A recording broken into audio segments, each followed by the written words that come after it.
How do you assess President Bongbong Marcos's fight Corruption. against corruption? Yung kanyang unang-unang sinabi sa SONA until now, nagkaroon ng ICI rather, and of course, appointing the ombudsman, filing cases left and right. Alam mo kasi ang corruption, hindi mo siya ma-eliminate. So siguro in the last 900 days of the administration, talagang the President, I think, is doing his best to do whatever is possible, no? Na pwede within his powers, within his authority.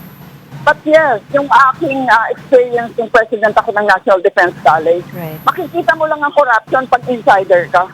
Pag hindi ka insider, susundan-sundan mo lang yung sinasabing paper trail. Wala din kasi yung paper trail, naaayos din naman yan na-facture mo naman yung number sa paper trail So, kung hindi ka insider, hindi mo talaga malalaman kung paano yung pagnanakaw nangyayari dun sa loob. But do you believe na this time around, talagang may mga makakasuhan at makukulong eventually? I hope so. Wag lang nilang burarahin ang pag-prepare ng kaso kasi matatalo sila pag ginawa nilang burarayan.